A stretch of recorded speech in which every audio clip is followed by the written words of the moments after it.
देख रहे हैं अवाम के उठाए गए सवालात, हालत हाजरा पर तबसरों, तज्जियों, खबरों पर मुहित प्रोग्राम न्यूज लाइन रिदा सैफी के साथ।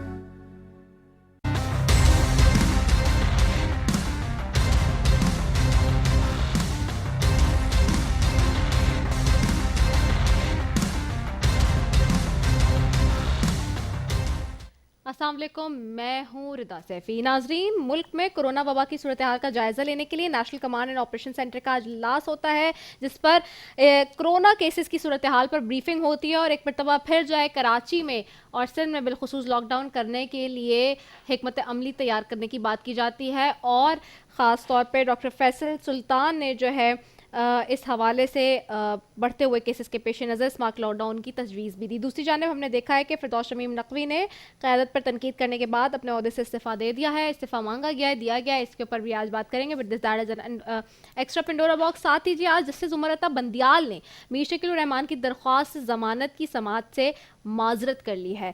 सुप्रीम कोर्ट में मीर शकील उर रहमान की दरख्वास्त ज़मानत की जस्टिस उमर अता बंदियाल की ज़ेर सदारत हुई है, जिस पर वकील जो ख्वाजा हारिस इस्तदा करते हैं उनके मौक़िल की दरख्वास्त ज़मानत को जल्द समाअत के लिए मुकर्रर किया जाए। लेकिन जो है वो जस्टिस उमर अता बंदियाल ने दरख्वास्त ज़मानत को आइंदा हफ्ते दूसरे बेंच के सामने मुकर्रर करने की सिफारिश कर दी है।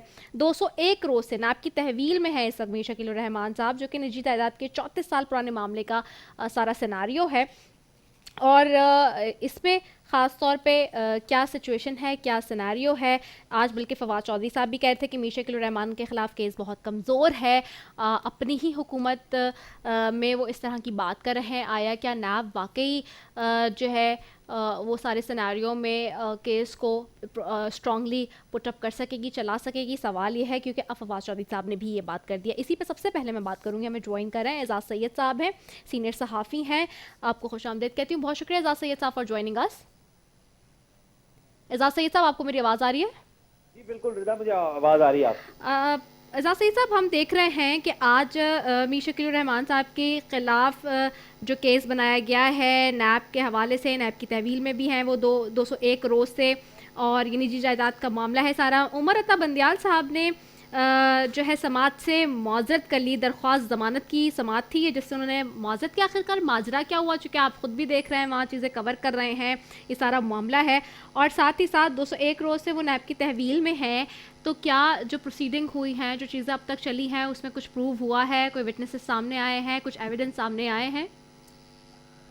निदा, सबसे पहले तो आपका और आपके चैनल K21 का बहुत शुक्रिया कि आपने इस इम्पॉर्टेंट मैटर को अपने शो का हिस्सा बनाया। दूसरी बात यह है कि जो आपने सवाल उठाया है कि क्या इसकी कोई एविडेंस आई है, पहली बात तो यह है कि ये 3 दहाइयों से जायद ये जो केस बनाया गया, ये 3 दहाइयों से जायद पुराना केस है, तकरीबन 34 साल पुराना केस है ये। और इसमें अभी तक जो अरेस्ट हुई है वो मीर शकील उर रहमान की हुई है, और आपको पता है तकरीबन 6 माह हो गए हैं वो गिरफ्तार हैं। आप अलमिया कह लीजिए कि अभी तक उनकी जो जमानत है वो बुनियादी एक इंसानी हक है, वो उनको नहीं मिल सका। लोकल जो ट्रायल कोर्ट है वहां से भी, और फिर हाई कोर्ट से भी, और अब सुप्रीम कोर्ट में उमर अता बंदियाल साहब वाला मामला आपके सामने आ गया, क्योंकि उन्होंने जब ये बेंच बना तो उन्होंने इस बात पे गालबन वो बेंच का हिस्सा ज़ाती वजूहात की बिना पर नहीं बनना चाहते कि one of the accused in the case is his relative. तो उन्होंने तो एक जज, जिस तरह से उनका तरीकाकार होता है, जजेस ऐसे केसेस नहीं सुनते जहां उनका डायरेक्ट कॉन्फ्लिक्ट ऑफ इंटरेस्ट हो, तो उन्होंने तो अच्छा काम किया, लेकिन इसकी सजा किसको मिल रही है? अब तकरीबन 1 माह और लगेगा नया बेंच बनने में, और इस 1 माह में भी मीर शकील उर रहमान जेल के अंदर उनको रहना पड़ेगा। तो अब आप ये देखिए कि हमारे क्रिमिनल जस्टिस सिस्टम में कितना बड़ा ये लकूना है कि सारी दुनिया कह रही है, इंटरनेशनल ज्यूरिस्ट कह रहे हैं, आपके लोकल बायपार्टिजन जो मजमूई तौर पर आप देखिए कि पाकिस्तान तहरीक इंसाफ के भी बाद सरकर्दा लीडरों ने, फवाद चौधरी भी इनमें शामिल है। फवाद चौधरी साहब का स्टेटमेंट आज आ गया कि उन्होंने कहा केस ही बहुत कमजोर है। जी, इससे पहले भी उन्होंने स्टेटमेंट दिया था। तो शेख रशीद जो है उन्होंने भी जो मौजूदा गवर्नमेंट के कलाए हैं, उन्होंने भी कैबिनेट का हिस्सा है, उन्होंने भी कहा और लोगों ने भी कहा, अपोजिशन की जमातों ने भी कहा, ज्यूरिस्ट जो बड़े ज्यूरिस्ट हैं, फिर नैब के जो पुराने प्रोसिक्यूटर्स हैं, वो ये कहते हैं कि देखिए ये केस इंतहाई कमजोर है और ये केस का इस तरीके से बनना ये बुनियादी जो इंसाफ है उसके ही मुनाफी है, जिस तरीके से ये केस जितनी तेजी से ये चलाया गया। और वाज़ेह तौर पर नजर आ रहा था कि इसमें नैब की जानिब से एक गैर जरूरी जो उजलत दिखाई गई और सिर्फ एक बंदे को गिरफ्तार कर लिया गया और आप बाकी जो सूरत हाल है आपके और मेरे सामने है। और अब इससे सवाल भी पैदा होते हैं मेरा जी। वो सवाल ये पैदा होते हैं कि हुकूमत जो है वो उसके ऊपर भी एक चार्ज है। देखें मीडिया फ्रीडम्स के हवाले से, और सारी दुनिया कह रही है कि मीर शकीलुर रहमान की जो गिरफ्तारी है, सारी दुनिया को पता है कि पहले जब ये हुकूमत वजूद में नहीं आई थी तो इस हुकूमत के जो सरबराह हैं वो क्या कहते रहे हैं, और अब जो कुछ वो कहते रहे हैं उस पर अमल दरामद करते हुए मीर शकीलुर रहमान गिरफ्तार हो गए। तो अब ये सवालात भी पैदा होते हैं, शकूक भी पैदा होते हैं। हम कोई किसी पे शक नहीं कर रहे, लेकिन हम ये जरूर सवाल उठा रहे हैं कि हमें हमारा जो लीगल और एक इंसानी जो हक था वो नहीं मिल रहा। और मीर शकीलुर रहमान का अंदर गिरफ्तार होना और इस तरह उनको बेल ना मिला, ये पूरे सिस्टम के ऊपर एक सवालिया निशान है कि एक तरफ आप कहते रहे कि एक बंदा इतना मजबूत है, इतना इन्फ्लुएंशियल है, और दूसरी तरफ ये है कि 6 माह हो गए हैं वो अंदर है और उसको जमानत देने वाला कोई नहीं। ठीक है, ठीक है। आपको क्या जाहिर सी बात है, चूँकि अब एक तरफ तो फवाद चौधरी साहब भी ये कह रहे हैं, दूसरी तरफ जो है चेयरमैन इस्लामी नज़रियाती कौंसिल ने भी कह दिया कि ये सब गैर शरई है जो उनके साथ हो रहा है। तो जब सब लोग और हुकूमत के अपने नुमाइंदे भी जब इस तरह की बात कर देते हैं तो फिर क्या कहाँ सुकम नज़र आ रहा है, कहाँ प्रॉब्लम नज़र आ रही है जो कि इस सारे सिनेरियो में रुकावट बन रही है? देखिए रिदा, बात यह है कि सबसे पहले तो ये केस ही बनता नहीं था, ठीक है। अगर आप केस की प्रोसीडिंग, सारा केस की फाइल पढ़ लें तो आप खुद हैरान रह जाएंगे कि नैब ने अपने भी क्याम से तकरीबन 15 साल पहले का एक केस है वो उठा लिया है अपने क्याम से। 2002 में नैब का क्याम आता है और उससे भी 15 साल पहले का केस ये उठा लिया है। और ये वो वाला केस है कि आपको याद हो जब जनरल मुशर्रफ जंगजूओं के खिलाफ हुए थे, उनकी डिक्टेटोरियल रिजीम थी, तो उन्होंने भी जियो को बंद कर दिया था, जंग दी न्यूज के इश्तिहारात बंद कर दिए थे। उन्होंने भी ये केस नहीं बनाया मीर शकीलुर रहमान के ऊपर कि इतना केस था ये, लेकिन मौजूदा रजीम ने ये केस बनाया, पर्टिकुलरली जो नैब है उन्होंने बनाया। और आपको इस बात का पता है और हमें भी पता है कि नैब की जो गैर कानूनी इकदाम थे या ऐसे इकदाम जिस पर नैब का किरदार जो है और उसके ऊपर सवाल उठाए जा सकते थे, उसके ऊपर सवाल उठाए हैं तो जंग ने, दी न्यूज ने और जियो ने। और ऐसा नहीं है कि सिर्फ उसकी तनकीद ही की है, जहां पर अच्छे नैब ने काम किया उनको भी हाईलाइट किया गया है। लेकिन क्योंकि हमारे यहाँ ताकत को तनकीद पसंद नहीं है, हमारे यहाँ जो ताकतवर लोग हैं, ताकतवर ओहदेदार हैं, उनको सिर्फ तारीफें पसंद है। तो ये जुल्म हो रहा है, मैं इस बात में मुझे किसी किस्म का कोई डाउट नहीं है।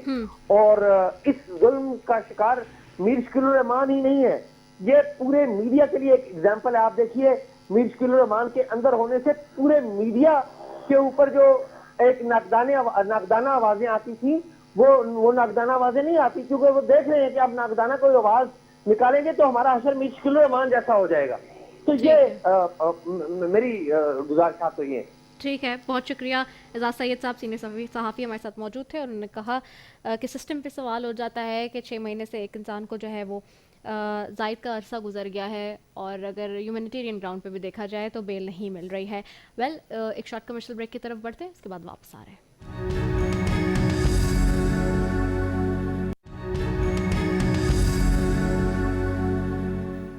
वेलकम बैक नाजरीन। दूसरी जानिब कोरोना वायरस पाकिस्तान में कब आया और कब क्या क्या हुआ वो आपको थोड़ा सा पस मंजर दिखा देते हैं। 26 फरवरी को पाकिस्तान में कोरोना वायरस के 2 केस रिपोर्ट हुए। वायरस से मुल्क में पहले फर्द के इंतकाल की तस्दीक 18 मार्च को हुई। 31 मार्च को पाकिस्तान में कोरोना वायरस के केसेस की तादाद 2039 तक पहुंच गई। 30 अप्रैल तक पाकिस्तान में कोरोना वायरस के 874 नए केसेस रिपोर्ट हुए। 31 मई तक पाकिस्तान में कोरोना वायरस के 2429 केसेस रिपोर्ट हुए। 30 जून तक पाकिस्तान में कोरोना वायरस के 3039 नए केसेस रिपोर्ट हुए। 31 जुलाई तक पाकिस्तान में कोरोना वायरस के 903 नए केसेस रिपोर्ट हुए। 31 अगस्त तक पाकिस्तान में कोरोना वायरस के 300 नए केसेस रिपोर्ट हुए। 30 सितंबर तक पाकिस्तान में कोरोना वायरस के 747 नए केसेस रिपोर्ट हुए। मुल्क में गुज़िश्ता 24 घंटों के दौरान रिपोर्ट होने वाले 747 केसेस में से सिर्फ 365 केसेस कराची से रिपोर्ट हुए। मुल्क में अभी तक 3,12,263 अफराद को कोरोना वायरस हो चुका है, जिससे वो मुतासर हुए हैं। ताहम इनमें से 2,96,881 सेहतयाब हो गए हैं और 6,479 का इंतकाल हुआ है। अब तक 18 मार्च से सिंध भर में जुज़वी तालाबंदी शुरू की गई थी और अवामी पार्क और साहिल समंदर को बंद किया गया था। रेस्टोरेंट्स की जुज़वी बंदिश का अमल भी शुरू हुआ था, लेकिन तकरीबन एक महीने से अब वो लॉकडाउन या जो जुज़वी बंदिश है वो ख़त्म कर दी गई। और अब आज NCOC में मुल्क में कोरोना वबा की सूरत हाल का जायज़ा लेने के बाद इस बात पर फैसला किया गया कि जी डॉक्टर फैसल सुल्तान ने, जो कि SAPM है इस वक्त प्राइम मिनिस्टर के, उन्होंने इन बढ़ते हुए केसेस के पेश नज़र स्मार्ट लॉकडाउन की तजवीज़ का कहा है। अच्छा, ये ग्राफ की अगर हम थोड़ी सी बात करें, इसको देखें हम, तो फरवरी से जो ग्राफ बढ़ना शुरू हुआ वो जून के mid of the June its peak पे था अपने। 15 जून को जो बताया जाता है सबसे ज़्यादा पाकिस्तान में जो है वो केसेस रिपोर्ट हुए थे। उसके बाद जून के बाद ये जो कर्व है वो डाउन की तरफ आना शुरू हुआ, जिसको वज़ीर आज़म इमरान खान साहब भी बताते रहे। कर्व की सूरत में ये कर्व डाउन होता रहा और मिड ऑफ दी सितंबर ये कर्व जो है वो नीचे आता रहा। लेकिन अब सितंबर मिड से अब देख रहे हैं कि ये कर्व वापस ऊपर जा रहा है, जिसके पेश नज़र ये खदशा जाहिर किया जा रहा है कि कोरोना के केसेस में इजाफा हो रहा है, जो रिपोर्ट्स हो रहे हैं इस वक्त। और इस सारी सूरत हाल को जो है वो शहरी इंतज़ामिया की सूरत हाल को भी मॉनिटर कर रही है, जो सेक्रेटरी सेहत सिंध ने आज बताया इस मीटिंग में। लेकिन अब दूसरी तरफ एक और बड़ा चैलेंज है, वो ये कि सिंध में जो है वो 7 माह से बंद तालीमी इदारे मुकम्मल तौर पर खुल गए हैं। तो उसमें प्राइमरी भी है, सेकेंडरी भी है। अच्छा, यहाँ हमें डिफरेंस ऑफ ओपिनियन नज़र आता है। यहाँ जो मिनिस्टर एजुकेशन है इस वक्त सिंध के, वो सईद गनी साहब कहते हैं कि जी चूँकि खुल गया, शफकत महमूद साहब से उन्होंने जो भी राब्ते करके और जो बात हुई, उन्होंने सारे स्कूल्स को खोल दिया प्राइमरी लेवल तक। लेकिन यहाँ अजरा पेजो साहिबा जो इस वक्त सूबाई वज़ीर सेहत हैं, उन्होंने ये कहा है कि जी वो ये समझती हैं और इसको वो 3 रोज़ से ये बात मुतनब्बे करते हुए नज़र आती है कि जी ये लॉकडाउन नहीं हटाना चाहिए स्कूल्स के हवाले से और ये पाबंदी ताहाल रहनी चाहिए। बहरहाल अब इस वक्त जो सिंध में माइक्रो स्मार्ट लॉकडाउन की बात हो रही है वो कहाँ कहाँ लगाया जाएगा, और ये जो केसेस में इजाफा हो रहा है, आवाम की भी बहुत बड़ी ज़िम्मेदारी है। मैं फिर आज आवाम से अपील करूँगी कि ये आप की बहुत बड़ी ज़िम्मेदारी है कि आपने अभी भी SOPs को फॉलो करना है। जो हवा में मास्क को उड़ा दिया गया है और सैनिटाइजर्स की बोतल को फेंक दिया गया है कचरे के डब्बों में, तो ये ऐसा नहीं करना था। बहरहाल इस पर हम बात करेंगे। दूसरा जो आज का मौजू होगा वो होगा क़यादत पर तनकीद पर। फिरदौस शमी अपोजिशन लीडर के ओहदे से मुस्ताफ़ी हो गए हैं जी, इस्तीफ़ा दे दिया है। आखिरकार इस्तीफ़े की वजह क्या बनी? शुरू में जब रिपोर्ट हुई आज ये खबर, तो ज़राए मुख्तलिफ हमें बता रहे थे कि इस्तीफ़ा जो है उनसे लिया गया है, कराची की क़यादत ने प्रेशराइज़ किया है, सेंटर की क़यादत ने प्रेशराइज़ किया है। और कुछ ज़राए ये भी बता रहे हैं हमें कि जी 2 दिन के लिए वो इस्लामाबाद भी गए और वज़ीर आज़म से मुलाकात की कोशिश भी की, वज़ीर आज़म नहीं मिले उनसे। तो दिस इज़ अ थिंग। और साथ फिर अब ये आ रहा है कि जी नहीं, वो तो मुस्ताफ़ी हुए हैं, उन्होंने ख़ुद इस्तीफ़ा दिया है, बल्कि उसी दिन दे दिया था जिस दिन उन्होंने SSGC के बाहर जो सारी बात की थी।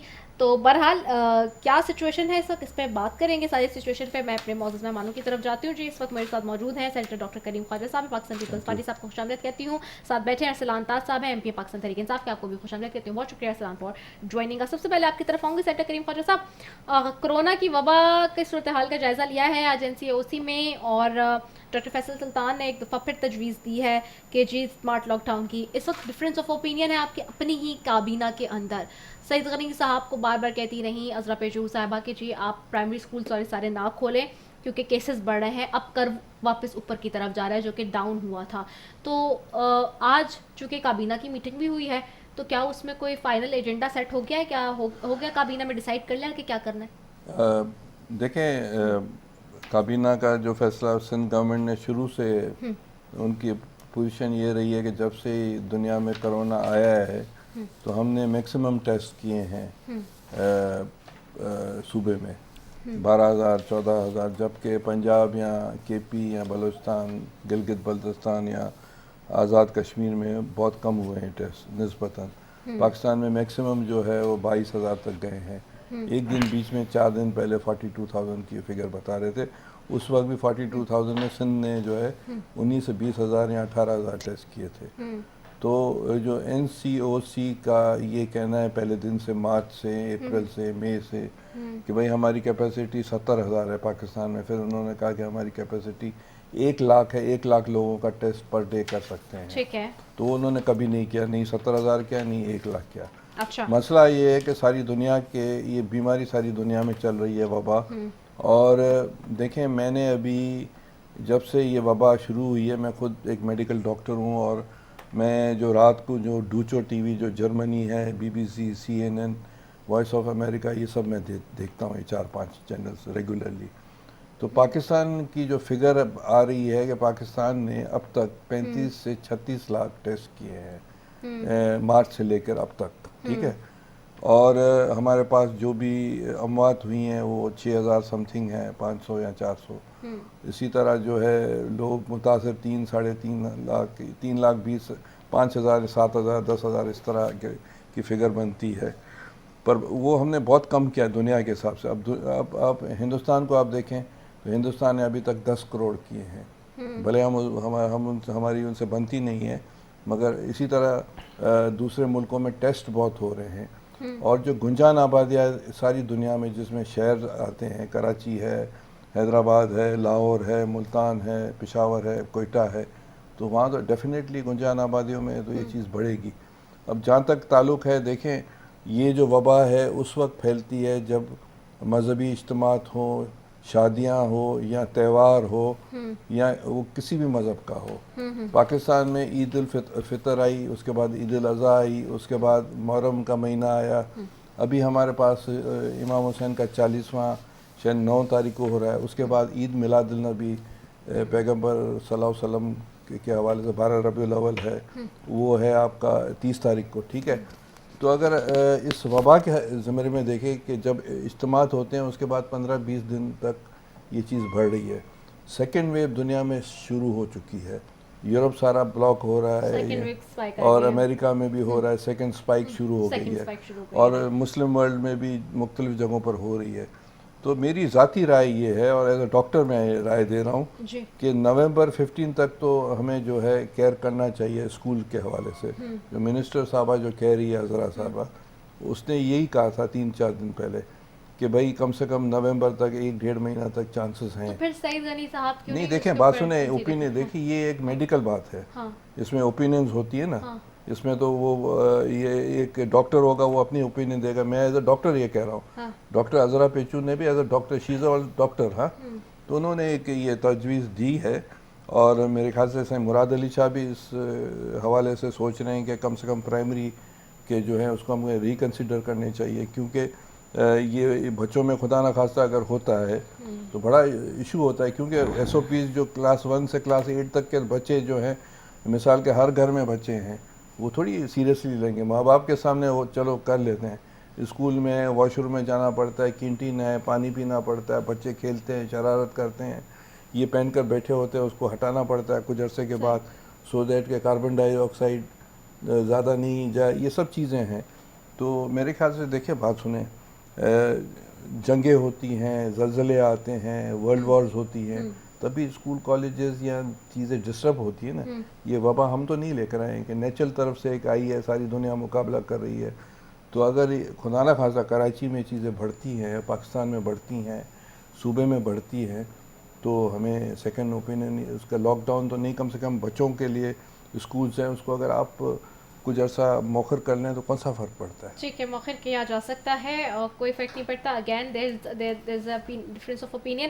آئی am going towards Arslan Tahir sahib. Arslan Tahir صاحب، آپ دیکھ رہے ہیں آج این سی او سی میں کراچی کے حوالے سے جو بریفنگ ہوئی ہے صورتحال میں، اس میں 50% کرونا کیسز جو پاکستان میں پورے اوور آل دیکھے گئے ہیں وہ کراچی سے رپورٹ ہو رہے ہیں. لائک اٹس ہاف نمبر آپ جسے کہہ لیں اوور آل جسے ہم دیکھ رہے ہیں. پھر جو میں نے ابھی نمبرز آپ کو بتائے، کب ہمیں واپس اوپر جاتا ہوا نظر آ رہا ہے. Unfortunately people are not much conscious about it. لوگوں نے ایک مرتبہ پھر جو ہے وہ सब कुछ छोड़ छाड़ कर जो है शुरू कर दिया है. And I personally know so very much people के जो मेरे अतराफ़ में मैंने देखे हैं, कुछ पॉलिटिकल हमारे लोग हैं काफ़ी सारे पार्टीज़ के, उनको भी इस वक्त कोविड हो गया है इसी वीक में. तो this is very alarming. And again so आप क्या समझते हैं, क्या सिचुएशन आपको नज़र आ रही है इस वक्त, और आप कैसे देख रहे हैं पाकिस्तान तहरीक इंसाफ समझती है, क्योंकि आप लोग पहले भी मुखालफत में थे इस हवाले से कि जी इनके अंदर ख़ासतौर पे कराची में जो है वो इस तरह लॉकडाउन बिल्कुल नहीं किया जाए.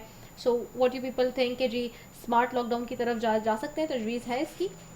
बहुत बहुत शुक्रिया रिदा, आपने मधु के इस अहम मौजू पे आज बिल्कुल ये एक तशवीशनाक हमारे पास स्टेट्स आ रहे हैं, और कल भी 1000 से ऊपर केसेस सिर्फ सिंध में रिपोर्ट किए गए, और अमवात भी जो हैं वो रिपोर्ट हो रही हैं. आहिस्ता आहिस्ता जो है ये बढ़ता जा रहा है वापस से.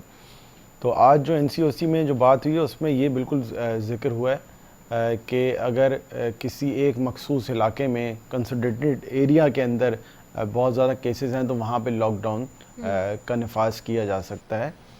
उसमें शायद उसमें रिपोर्ट इस तरह किया गया है कि शायद पूरे कराची के अंदर जो है उसको लॉकडाउन नाफिज किया जा सके. तो ऐसा नहीं है कि पूरा कराची या फिर उसमें यह कि कोई एक कंसनट्रेटेड जगह हो, कोई एक मोहल्ला हो, कोई एक ऐसा इलाका हो छोटा सा, कोई एक अपार्टमेंट हो सकता है कि जी वहाँ पे एक साथ बहुत सारे केस जा रहे हैं, तो उसके अंदर नाफिज किया जा सकता है. और ये तशवीशनाक तो है बिल्कुल, क्योंकि कोविड इस वक्त ख़त्म तो नहीं हुआ.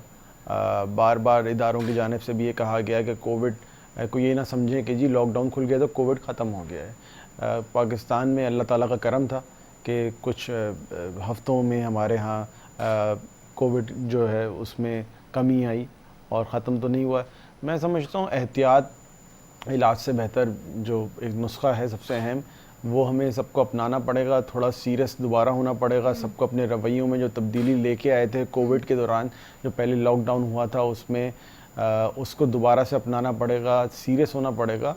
और हुकूमती इदारे, चाहे हुकूमत सूबाई हो, वफाकी हो, कोई भी हिदायत देते हैं तो ये आपकी भलाई के लिए ही देते हैं, आवाम की भलाई के लिए देते हैं. तो ये मद्देनज़र रखना चाहिए कि कोविड इस वक्त ख़त्म नहीं हुआ है, इसकी वैक्सीनेशन भी इस वक्त मौजूद नहीं है. ये बस अल्लाह ताला का करम था हमारे ऊपर, और हम सबकी काविशों से मिलजुल के ये हुआ था. लेकिन बढ़ सकता है, इसमें कोई शक नहीं है कि दोबारा उसी तरह अल्लाह ना करे, लेकिन बढ़ सकने की जो है वो उसमें बिल्कुल इस वक्त है कि शायद ये बढ़ सके. और देखें इख्तलाफात जो हैं वो रहते हैं.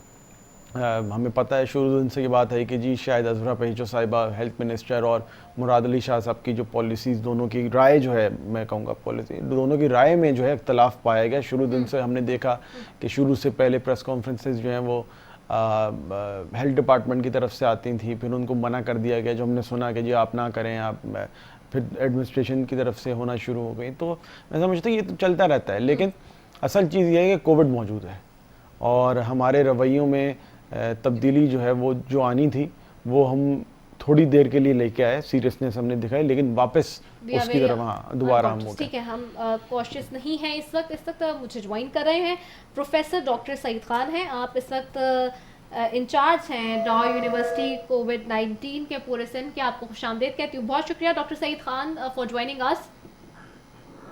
बहुत बहुत शुक्रिया. अस्सलाम वालेकुम. प्रोग्राम में मौजूद करने का बहुत बहुत शुक्रिया. प्रोफेसर डॉक्टर सईद खान साहब, मुझे बताएं, जैसे था आप डे 1 से देख रहे हैं, वो दिन भी आपने देखा जब एक बहुत प्रेशर था कोविड के हवाले से आप लोग के ऊपर, और लंबी लंबी लाइनें थी और पेशेंट्स हज़ारों की तादाद में जो है वो लाइन में खड़े होते थे, और उसमें से उनके टेस्ट करना और चीज़ें करना, that was a very difficult time जो हम देख रहे थे कि फैब से जो स्टार्ट हुआ and then it's going on towards June तक जो रहा.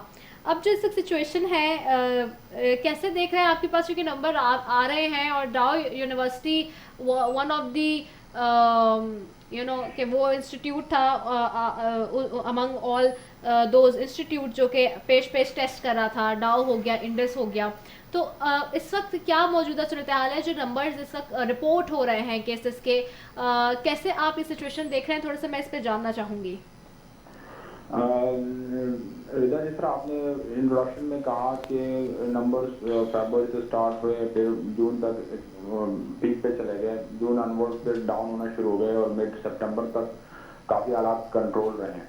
अब सितंबर से अनवर्ड केसेस निस्बतन बढ़ गए हैं, अल्लाह का शुक्र है बहुत ज़्यादा नहीं बढ़े, लेकिन ये है कि अलार्मिंग सिचुएशन इस तरह बनती है क्योंकि जितनी मेहनत सब लोगों ने की थी, मीडिया ने, गवर्नमेंट ने, डॉक्टर नर्सेज सब ने मिल के एक टीम वर्क था, जिसकी वजह से अल्लाह ताला ने हमें कामयाबी दी और हमने कंट्रोल किया वबा को। तो अब हमें ये मौका हाथ से नहीं जाना देना चाहिए क्योंकि ये मेहनत एक बार इतनी ज़्यादा कर ली, कंट्रोल कर लिया, तो इसको जारी रखना चाहिए। और जो नंबर बढ़ रहे हैं इसका एक फ़ायदा, जो इम्पोर्टेंट पॉइंट मैं ये बताऊं कि मॉनिटरिंग माशाल्लाह सख्त है कि थोड़ी सी भी मूवमेंट होती है तो फ़ौरन पकड़ में आती है कि टेस्टिंग हो रही है, जिसकी वजह से पता चल रहा है कि वबा बढ़ रही है, तो पता चल रहा है। तो ये एक अच्छी स्ट्रेटेजी ये है कि वबा या नंबर अगर बढ़ते हैं फौरी तौर पर पता चलता है और उस पर डिफरेंट ओपिनियन आ तो सकता है, लेकिन एटलीस्ट सब जो अथॉरिटीज़ हैं उनको पता चल जाता है। अथॉरिटीज कॉशियस है लेकिन आवाम कॉशियस नहीं है। हाँ, जब से इम्पोर्टेंट चीज़ जो हमारी पता है और जो आवाम के लिए SOPs बताए गए थे शुरू ही से कि ये वबा हमारे पास न दवाई है न वैक्सीन है, सिर्फ हमारे पास एक वाहिद हथियार एहतियात है। अगर हम SOPs को फॉलो करेंगे, एहतियात करेंगे, तो बीमारी को हम कंट्रोल कर सकते हैं। जब भी हमने एहतियात और SOPs को फॉलो करना बंद कर दिया या कम कर दिया तो फौरी तौर पे बीमारी बढ़ने के अलामात हमें नजर आने शुरू हो गए। तो हमें उसी तरह SOPs को स्ट्रिक्टली फॉलो करना चाहिए और हुकूमत का साथ देना चाहिए और बाकी इदारों का साथ देना चाहिए, क्योंकि इज्तिमाई जिम्मेदारी है।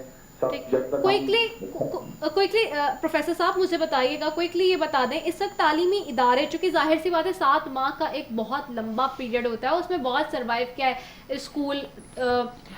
स्कूल एडमिनिस्ट्रेशंस ने, टीचर्स ने, बच्चों ने, पेरेंट्स ने, everybody was very much concern about schools and educational systems.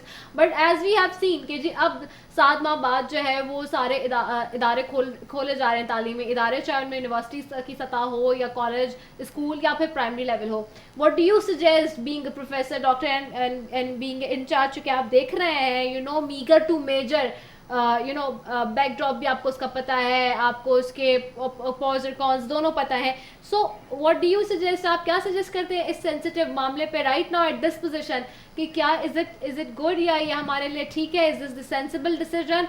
I am talking about on overall Pakistan level, चाहे वो फेडरल हो या सूबाई एजुकेशन मिनिस्ट्री हो, क्या ये ठीक है कि इस वक्त प्राइमरी तक ये स्कूल खोलना और ओपन करना इस तरह से? जिस लेवल तक हम पहुंच गए थे और कंट्रोल हो गया तो उस पर इज्तिमाई यही डिसीजन लिया गया था कि स्कूल खोले जा सकते हैं, लेकिन जिस तरह बताया गया कि ज़िंदगी और सेहत प्रायोरिटी होनी चाहिए। वाली बात है, अगर SOPs इम्प्लीमेंट नहीं होंगे जहाँ पे, तो स्कूल खोलना प्रायोरिटी नहीं होगी उस वक्त पे। तो जहाँ इम्प्लीमेंटेशन ऑफ SOPs इंश्योर्ड हो रहे हैं तो वहाँ पे जाहिर बात है स्कूल ज़िंदगी रवा दवा भी होनी चाहिए। सारी जिंदगी स्कूल और कारोबार बंद भी नहीं रखा जा सकता, लेकिन अगर जहाँ पे SOPs इम्प्लीमेंट नहीं हो रहे और जो लोग इंश्योर नहीं कर रहे, जहाँ पे आवाम या स्कूल वाले या इंतजामिया, तो वहाँ पे जाहिर बात है क्या प्राइमरी का बच्चा इतना कैपेबल इनफ होता है कि वो SOP फॉलो करेगा? बच्चों में ये मुश्किल का अमल होगा कि उनको SOP 100% इम्प्लीमेंट कराए जाएं, तो उस पर देखा जाना चाहिए और वहाँ पे एक्सपर्ट को ये जिम्मेदारी देनी चाहिए कि उनको अगर असिस्ट किया जा सकता है इम्प्लीमेंटेशन ऑफ SOP तो फिर इंश्योर करना चाहिए, अदरवाइज बहुत बड़ा खतरा नहीं बोल लेना चाहिए। ठीक है, बहुत शुक्रिया। Professor doctor Saeed Khan in charge all university कोविड-19 सिंध हमारे साथ मौजूद थे और बच्चों के हवाले से देर आधे इशूज़ और उस पर आपको जो है रिव्यू करने की ज़रूरत है। इस वक्त जो डॉक्टर साहब चूँकि ख़ुद भी सेंटर करीम ख्वाजा साहब खुद भी डॉक्टर साहब, उन्होंने भी ये बताया और जो इस वक्त हमें डाउ के इंचार्ज भी बता रहे हैं कोविड के। Well we are going for the short commercial break, will be right back after it.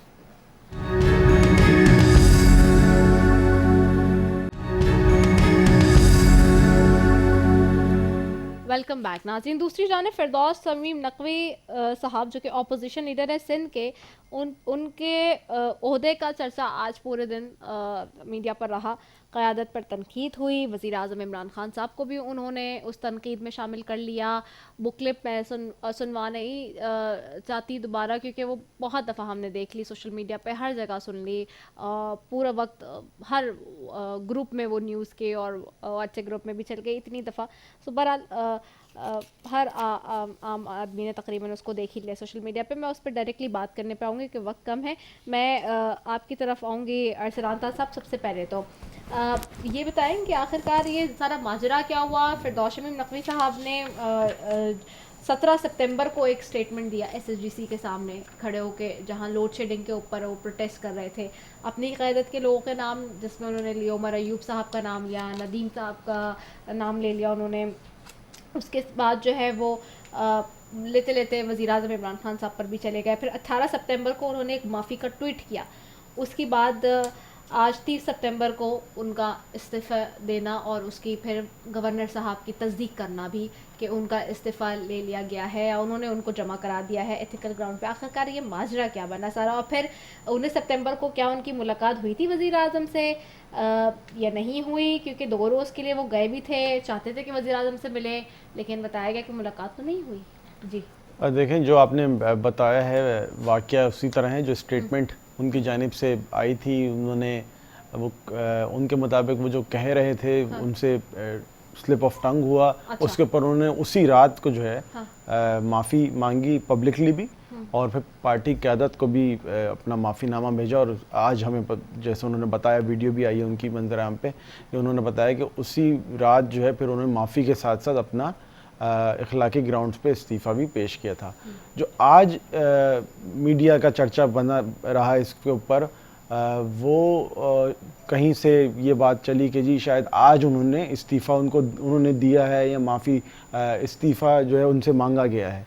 تو وہ تو پہلے دے چکے تھے، اور وہ اب وزیر اعظم صاحب کا استحقاق ہے، وہ پارٹی کے لیڈر بھی ہیں اور وہی فیصلہ سازی کریں گے. ان کا ڈسکریشن ہے کہ جس کو وہ چاہیں وہ پارٹی کی ذمہ داری اس سارے معاشرے میں غلط کیا بات تھی جو کہ ان کو استعفیٰ دینا پڑے گا؟ دیکھیں، وہ اگر آپ کلپ کی جو بات کر رہے ہیں، جو وہاں پہ SSGC کے آفس کے باہر انہوں نے جو بیان لوگوں کے دیا، دلوں کی ترجمانی نہیں کی تھی انہوں نے وہاں پہ کھڑے ہو کے؟ دیکھیں وہ تو پارٹی قیادت ناراض کی اس بات پر ہوئی، اس بات پہ کہ انہوں نے وزیر اعظم کا نام بھی لے لیا. تو کیا جمہوریت نہیں ہے؟ کیا یہ نیا پاکستان نہیں ہے جس میں آپ تو کہتے تھے آپ لوگ کہ نئی چیزیں ہوں گی، اور اس میں چاہے وزیر اعظم ہی کیوں نہ ہو یا صدر پاکستان ہی کیوں نہ ہو، چاہے ہماری پارٹی کا کیوں نہ ہو، ہمارے کے خلاف بات کر سکتے ہیں، اوپینین رکھتے ہیں، فریڈم آف اسپیچ کا ہمیں سارے رائٹ حاصل ہیں. تو اگر انہوں نے یہ بات کر بھی دی تھی جس کو آپ سلپ آف ٹنگ اب کہہ رہے ہیں، تو کیا انہوں نے کوئی غلط بات کی تھی کہ وزیر اعظم کو بھی انہوں نے وہاں اپیل کر دی تھی کہ جی SSGC کے باہر کھڑے ہو کے کہ بھائی چاہے وزیر اعظم ہی کیوں نہ ہو، میں ان سے بھی کہتا ہوں کہ بھائی گیس دو، بجلی دو.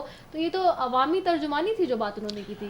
دیکھیں، میں سمجھتا ہوں کہ PTI میں جتنی زیادہ فریڈم آف ایکسپریشن اور اسپیچ کا کانسیپٹ PTI کے اندر ہے، میں سمجھتا ہوں کسی دوسری پارٹی میں نہیں ہے. تو ایک چیز تو یہ کہ آپ خود دیکھتے رہتے ہیں کہ جی کہتے ہیں پریشر کیوں ڈالا، استعفیٰ نہیں، پریشر انہوں نے خود کہا ہے کہ اسی رات انہوں نے استعفیٰ اپنا پیش کیا تھا. ان کو لگا کہ جو وزیر اعظم کی اگر دے دیا تھا تو وہ اسی وقت بتا دیتے. پھر جیسے انہوں نے ٹویٹ یہ بھی کر دیا تھا کہ میں معافی مانگ رہا ہوں، تو وہاں وہ آگے ایک لائن اس میں یہ جملہ ایڈ اپ کر دیتے، ایڈ آن کر دیتے کہ جی میں نے اسی وجہ سے اخلاقی بنیاد پہ استعفیٰ بھی دے دیا. اگر یہ بات اس دن کی ہے اور یہ بات آج کی نہیں ہے.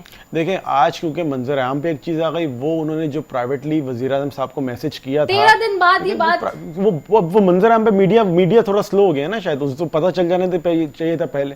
تو میڈیا کو بڑے 13 دن بعد پتہ چلا ہے. تو میڈیا کو میں پوچھنا چاہوں گا کہ میڈیا کو بڑا دیر سے پتہ چلا. خیر، بات یہ ہے کہ انہوں نے پرائیویٹلی کنوے کیا وزیر اعظم صاحب کو، جو چیئرمین بھی ہماری پارٹی کے، ان کو کنوے کیا، اور انہوں نے بنایا تھا تو انہی کو دینا تھا. تو پرائیویٹلی ایک کنورزیشن تھی، وہ پبلکلی نہیں ہوئی تھی. آج کیونکہ پبلک میں میٹر آ گیا، اس لیے ان کو آگے وضاحت دینا پڑی کہ میں پہلے سبمٹ کروا چکا ہوں. اور اس کے بعد انہوں نے اپنے پورا بتایا کہ جی وہ واقعہ اس کی وجہ سے میں سمجھتا تھا کہ میرا بیان جو تھا، وہ بیان دینا وہ نہیں چاہتا تھا جو میرے منہ سے ادا ہوا. باقی جہاں تک بات ہے قیادت کے اوپر تنقید کی، پرفارمنس کے اوپر، بالکل ہمارے ہاں اندرون خانہ بھی پارٹی کے اندر تنقید بالکل ہوتی رہتی ہے. اور 13 دنوں کا یہ فیصلہ نہیں ہوا ابھی تک. لیکن وزیر اعظم صاحب کا استحقاق ہے، وزیر اعظم صاحب کا استحقاق ہے کہ وہ ایکسیپٹ کریں یا پھر 13 دن میں یہ فیصلہ ہی نہیں ہوا ابھی تک. یا پارٹی کی قیادت، یہ سینٹر قیادت یہ طے نہیں کر پائی کہ ان کا استعفیٰ ایکسیپٹ کرنا ہے نہیں کرنا. دیکھیں، صرف عمران خان صاحب کے پاس ہے معاملہ اور کوئی دوسرا نہیں ہے. وزیر اعظم صاحب جب چاہیں گے وہ استعفیٰ ایکسیپٹ کر لیں گے، جب چاہیں گے نہیں کریں گے. بات آپ نے ایک اور آپ نہیں بات چل رہی ہوگی، بالکل اوبیسلی وزیر اعظم صاحب اس کے اوپر دیکھ رہے ہوں گے. یہ ایک عام سی بات نہیں ہے. ایک بڑا عہدہ ہے، اپوزیشن لیڈر سندھ اسمبلی کا بڑا عہدہ ہے. ایک ایسی اسمبلی ہے واحد جس کے اندر ہماری حکومت نہیں ہے. تو یہ ایک چھوٹا فیصلہ نہیں ہے. تو اس کے لیے اگر وزیر اعظم صاحب اگر اس میں ٹائم لے رہے ہوں گے, وہ سمجھ رہے ہوں گے شاید اس میں نہیں چاہتے ایکسیپٹ کرنا, وہ پتہ چل جائے گا آپ کے منظر عام پہ آ جائے گی. گیس کا ایک جو چیز ہے کس کا ایکچولی, یہ وفاق کا ہے, پروونس کا معاملہ ہے, ایک میں اس سے پہلے میں ایک چیز جو آپ کہہ رہی تھی کہ ان سے وزیر اعظم صاحب نے ملاقات نہیں کی, تو وہ اسلام آباد ایک وفد گیا تھا ہمارے ایم پی ایس کا, جو کہ منسٹرز کافی سارے منسٹر سے ملنے گیا تھا, اس میں وزیر اعظم صاحب کا نہیں تھا. اس میں مجھے بھی جانا تھا, میں وجوہات کی بنا پہ نہیں گیا, کافی ہمارے 8-10 ایم پی ایس گئے تھے. تو صرف وہ فردوس صاحب اپنے معاملے کے لیے نہیں گئے تھے, وہ ایک پورا وفد گیا تھا اور وہ منسٹرز کے ملاقاتوں کے سلسلے میں گیا تھا. جہاں تک گیس کی بات ہے, دیکھیں گیس کا ایشو جو ہے, اچھا ان کی ملاقات نہیں ہوئی ہے وزیر اعظم سے, یا 19 سپتمبر کو ملاقات ہوئی ہے؟ میرے علم میں تو نہیں ہے کہ کوئی ملاقات ہوئی ہے. اچھا میرے علم میں. چل ٹھیک ہے, گیس کا معاملہ کہاں پر کر رہا ہے یہ ایشو؟ یہ پیپلز پارٹی کا معاملہ ہے یا آپ کا معاملہ ہے؟ آخر کر ماجرا کیا ہے؟ دیکھیں معاملہ کراچی کے عوام, سندھ کے عوام کا معاملہ ہے, کیونکہ گیس اس وقت شارٹیج یہاں پر ہے. سندھ سب سے زیادہ گیس پروڈکشن کرنے والا اس وقت صوبہ ہے, قادرپور گیس فیلڈ ہو, باقی ہمارے علاقے میں اس وقت پورے پاکستان کو سب سے زیادہ گیس اگر کہیں سے جاتی ہے جو پاکستان کے اندر سے پیداوار ہوتی ہوئی ہے, وہ سندھ کی طرف سے جاتی ہے. تو اس کا سب سے پہلا جو حق ہے وہ سندھ کے ہی حق ہے, اس کے اوپر اس میں کوئی دو رائے نہیں ہے. بات یہ ہے کہ اس وقت جو گیس کا ایشو آیا ہے وہ ہے سپلائی جو کہ الیکٹرک کو ملنی ہے اور وہ نہیں مل پا رہی, اس کو شارٹیج آف گیس کی یہاں سے ہو رہی ہے. اس میں ایک درخواست تھی ایس ایس جی سی کی جانب سے کہ جی ہمیں گیس پائپ لائن بچھانی ہے, اس کے اندر رائٹ آف وے کا معاملہ تھا جو کہ سندھ حکومت نہیں دے رہی تھی, لیکن ہمیں پتہ چلا ہے کہ انہوں نے رضامندی ظاہر کر دی ہے اور وہ 2 ماہ کے اندر جو ہے وہ پائپ لائن ڈل جائے گی, جس سے کافی مسائل میں کمی آ جائے گی. تو وہ بھی مسئلہ حل ہو چکا ہے, لیکن اس میں تھوڑا ٹائم لگے گا. لیکن گیس کے پاکستان میں جو ذخائر ہیں کوئی خاص پچھلے چند سالوں میں کوئی زیادہ دریافت نہیں ہوئے ہیں, ہم زیادہ تر رلائے کرتے ہیں باہر سے ہی آئی ہوئی گیس کی. تو یہ ایک موضوع تو ہے کہ اس کے اوپر ہمیں دیکھنا چاہیے فیوچرسٹک ویو میں بھی, کہ ہم آگے چل کے اگر ہمارے پاس کوئی اور زیادہ گیس کے ذخائر نہیں آتے اور گیس کے ذخائر جو موجودہ ہیں وہ کم ہوتے جا رہے ہیں, تو ہمیں اس کے اوپر اوبویسلی ایک بڑا ایشو تو ہے کہ ہماری ڈیمانڈ بڑھتی جا رہی ہے اور ہمارے پاس سپلائی پیچھے سے کم ہے. ٹھیک ہے ڈاکٹر صاحب, آپ کی طرف آؤں گی. آپ اس سارے سیناریو کو کس طرح سے دیکھ رہے ہیں, یہ جو سارا سچویشن ہوا اور پھر اب اس وقت جو ڈیلے ہو رہا تھا, خیر اب تو ناصر شاہ صاحب سے چونکہ ان کے ہوئے سارے ڈسکشن اور ان کے ساتھ بیٹھ کے انہوں نے مذاکرات اپنے کیے اور پھر اس کے بعد طے بھی ہوا, جیسے کہ لائن کی بات ہو رہی ہے, لیکن کیا پہلے سے گورنمنٹ کو اس بات کے لیے پلاننگ نہیں کرنی چاہیے کہ یہ جو سچویشن اس طرح کی ایمرج ہوتی ہے اس سے نمٹنے کے لیے پہلے سے میجرز لیے جائیں, پہلے سے چیزوں کو مینیج کیا جائے, کیونکہ گیس کی شارٹیج کی وجہ سے ہی کہ الیکٹرک نے سارا اس وقت جو ہے باروسی پہ ڈال کے پورا شہر بند کیا ہوا ہے اس وقت. دیکھیں مسئلہ یہ ہے کہ جو گیس کا ایشو ہے وہ فیڈرل سبجیکٹ ہے, پر جو 18 امینڈمنٹ میں یہ طے ہے کہ ہر صوبے کو جو ہے 50% جو ہے اس میں ملکیت ہماری ہو جاتی ہے, جو بھی صوبہ ہے, منرلز میں, آئل میں, پیٹرول میں, گیس میں, اور اب اس پہ امپلیمنٹ پراپر نہیں ہو رہا. اب کے الیکٹرک کا جہاں تک تعلق ہے یہ ان کے حقدار بھی ہیں, ٹھیک ہے نا, وہ آپ کسی کی ماننے کے لیے تیار نہیں ہے, نہیں وہ فیڈرل گورنمنٹ کو مانتے ہیں, نہیں وہ صوبے کو مانتے ہیں. وہ جو اسٹینڈنگ کمیٹی کی میٹنگز ہوتی ہیں وہاں وہ جانے کے لیے تیار نہیں, اس میں فیڈرل گورنمنٹ وہ جو نیشنل اسمبلی اور سینٹ کی میٹنگز اس میں بھی جانے کے لیے تیار نہیں ہے. دیکھیں میرا شروع سے موقف یہ رہا ہے کہ الیکٹرک فیڈرل گورنمنٹ کو نہیں مانتی. اس کو جو ہے جو ادارے, مثال کے طور پر پیٹرول کا ادارہ تھا, مصدق کی گورنمنٹ تھی 53 میں ایران میں, تو انہوں نے نیشنلائز کر دیا. سوئس ایشو تھا, وہ ملکیت ایجپٹ کی تھی, انہوں نے برٹشرز نے نہیں مانا اس کو, انہوں نے نیشنلائز کر دیا. اس کا حل صرف یہ ہے کہ یہ ہٹ درمی کر رہے ہیں. یہ چیز آج کیبنٹ میں فیصلہ ہوا ہے جو سائیں بتا رہے تھے, گورنمنٹ تو کہہ رہی ہے ٹھیک ہے اوکے, کوئی لائن نکالنا تو زمین ہم دینے کے لیے تیار ہیں, مگر یہ چیزیں جب اربیں روپیہ کما رہے ہیں اور یہاں کے لوگوں کو ابھی بھی 300 جو ہے وہ میگا واٹ کم بجلی مل رہی ہے, تو یہ سارا کے الیکٹرک کی ہے. اس کو جب تک آپ اس کو گورنمنٹ کو چاہیے اس کو نیشنلائز کر دے, اپنے ہاتھ میں لے لے, فیڈرل گورنمنٹ ہی کر لے, اور اس کے سوا اس کا حل ہے یہ ہٹ ڈرم ہی کر رہے ہیں, یہ کسی کی بات ماننے کے لیے تیار نہیں ہے. اس کا حل میرے ذاتی حساب سے مجھے اگر کبھی زندگی میں موقع ملے تو ایسوں کو جو ڈاکٹر صاحب جب یہ ابراج گروپ کو دے رہے تھے زرداری صاحب 2011 میں, تب یہ تجویز آپ نے اس وقت رکھ دی تھی. پرویز مشرف کی بات نہیں, اس کے بعد جب رینیو ہوا کانٹریکٹ ابراج کو دیا گیا, پہلے کے الیکٹرک کسی اور کے پاس تھا, پھر ابراج کو دیا گیا 2011 میں, جس کے اوپر ان کے کچھ جو قرضہ جات تھے وہ بھی معاف کیے گئے اور کانٹریکٹ کو رینیو کیا گیا.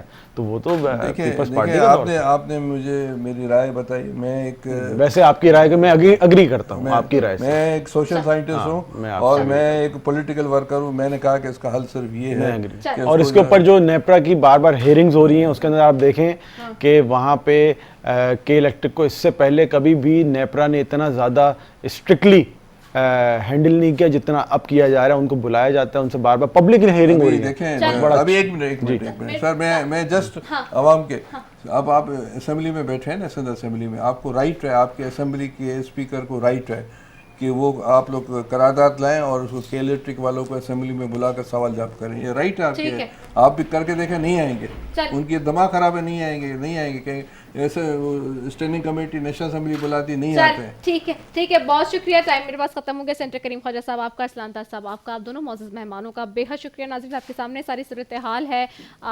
اللہ کرے کہ الیکٹرک کے حوالے سے جو لوگ ایکسپیکٹ کر رہے ہیں اس کے اوپر کوئی نہ کوئی جلدی وفاقی حکومت اور صوبائی حکومت مل کر کوئی نتیجہ نکالیں اور لوگوں کے دکھوں کا مداوع کریں. اسی کے ساتھ اپنی میزبان رضا سیفی کو دیجیے اجازت. پاکستان زندہ باد.